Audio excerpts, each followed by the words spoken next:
Lorry repair అంటే ఓనర్తో కలిసి వెళ్ళాడు ఆ డ్రైవర్. లారీ రెడీ చేశారు.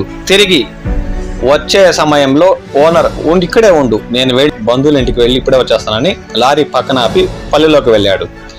తిరిగి వచ్చేలోపే వెనక నుండి వచ్చిన వాహనం లారీ కాస్త అడ్డంగా ఉంది, పక్కన పెడతారా అని అడిగారు. ఆ డ్రైవర్ తన వంతు బాధ్యతగా లారీని తీసి పక్కకు ఆపాడు.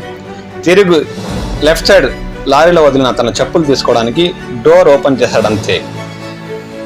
క్షణాల్లో అతనిలోకి విద్యుత్ షాక్ ప్రవహించి అక్కడే గిలగిలా కొట్టుకుంటూ లారీ ముందరే పడి చనిపోయాడు.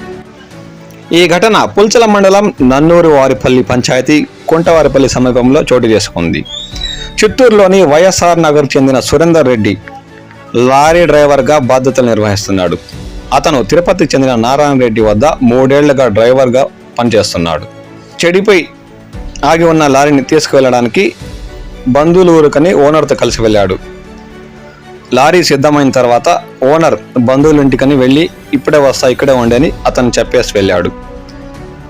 ఆ సమయంలో అటుగా వెళ్తున్న కొందరు లారీని కొంత రోడ్డుకు పక్కగా పెట్టుకోమని చెప్పారు. అప్పటి వరకు క్లీనర్ సీట్లో ఉన్న డ్రైవర్ లారీని రోడ్డు పక్కగా నిలిపి కిందకు దిగాడు. అప్పటికే లారీ క్యాబిన్ పైన వెళ్తున్న 11 kV విద్యుత్ లైన్ ఆనుకుని ఉంది. ఆ విషయం అతడు గమనించలేదు.